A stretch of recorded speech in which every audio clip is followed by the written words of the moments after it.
Portland on Saturday. You guys are now pretty much halfway through the homestand here of the 10 games. What's going to be the biggest focus going against them? Well, I think we want to continue to clean up our offense a little bit. I think we're turning the ball over a little bit more than I'd like. Want to keep working to, get good spacing, good balance inside and outside, and then defensively we got to continue to just get better and better. And Portland's going to be a unique challenge because they like to spread you out, beat you off the dribble. Talking with the team after last Saturday, they said during halftime it was definitely a defensive mind speech that you gave them. How important has that been for this team this entire season? Well, I think defensively we've actually played pretty well. We've been consistent. We've been good on the boards. Our first shot defensive percentage has been real good.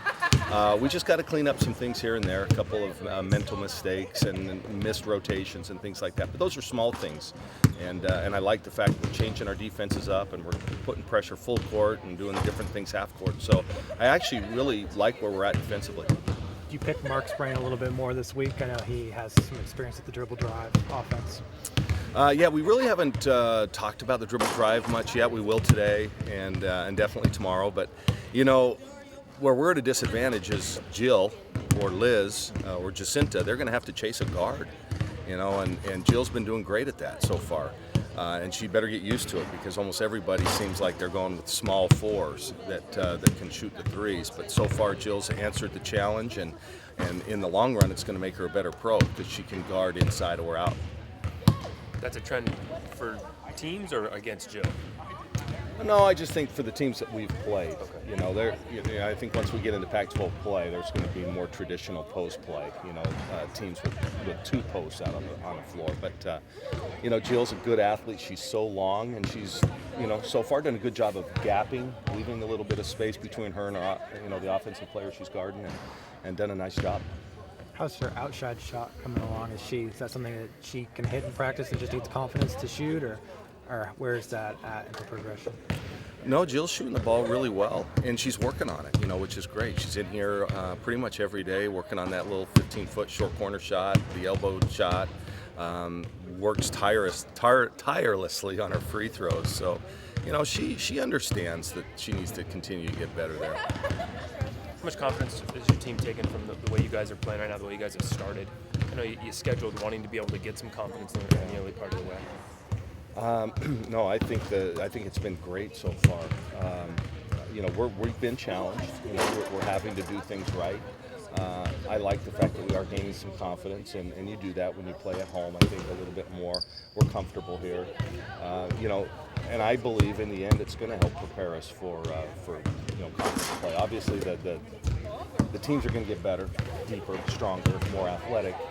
But we're going to go in with confidence, and that's a big part of this battle is believing that you can win and doing the right things to win. Considering that Liz has played pretty much every sport offered at Oregon at a high level, were you surprised at all by her basketball acumen that you've been talking about? Hey, every day I'm more and more impressed with Liz.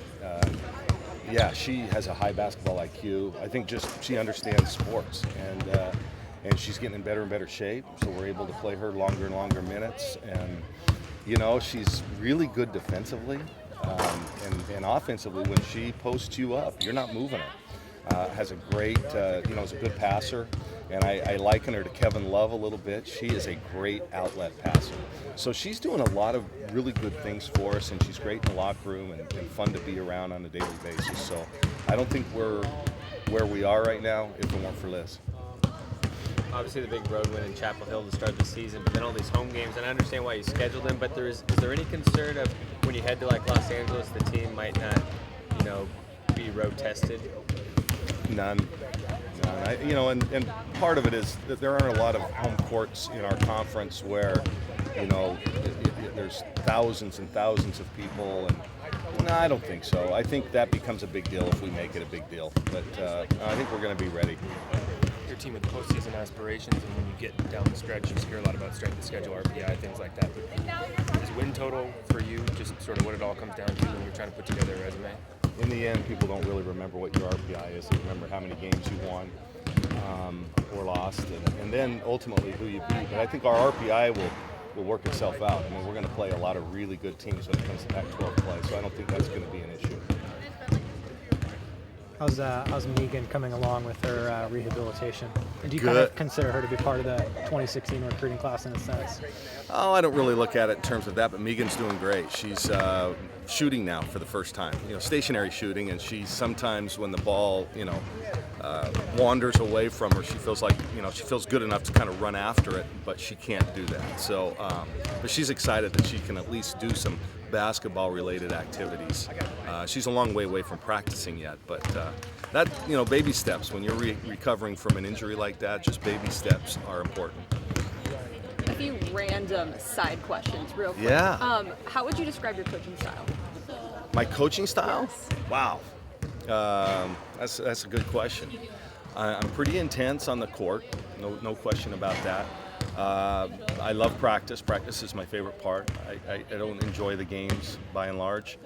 But I think, I can be hard on players from time to time, but I think they know that I care for them. And off the court, I'm completely different than I am on the court. And they see that, and once they understand that, they realize that, I'm a competitor first when it comes out here, but then I'm also a family man and interested in them and individually off the court. So there's a little juggling act there, but I think they know that on the court I'm all business. 40 minutes. Is there a phrase you like to use on the court? Some of the players have said character flaw. No, It's like character flaw, your yeah. go-to phrase. Yeah. I use it sometimes when I probably shouldn't. Yeah. I guess that is something I use a lot. I'm trying to think of other fun phrases. I have kind of silly quips like, $1 million move, 10-cent finish, and they make a great play and get to the rim and then miss the layup. There's other things like that. I don't know. You might get some of them once we record today. Physically, do you feel like, are you a screamer? Are you a clapper? Like, what are you exerting out there? It's really funny. I think if you asked most people who come to the game, they say, wow, he's under control down there. He sits, he folds his legs a little bit, puts my arms back. And they go, I just really like the way you handle the team. I've heard that for years. And it's like, if they only knew. If they only knew what I was saying to the players as they're walking off the court and the coaches are walking out. And but I think, again, I've always had great relationships with my players. And not just while they're playing, but after. It's a lifelong relationship. And I think a big part of that is they understand. They understand the coach part, and they understand Kelly, the person part. And, and I think they've been able to compartmentalize that. And I remember Lexi Peterson last year, for the first month or two, she didn't really know how to take me. And then finally she came up with a wry smile. She says, Coach, I get you now, and it helps build the relationship from there. So they kind of know when I'm tweaking them. And once they understand that, I think it's easier for them. Thank you. Yeah.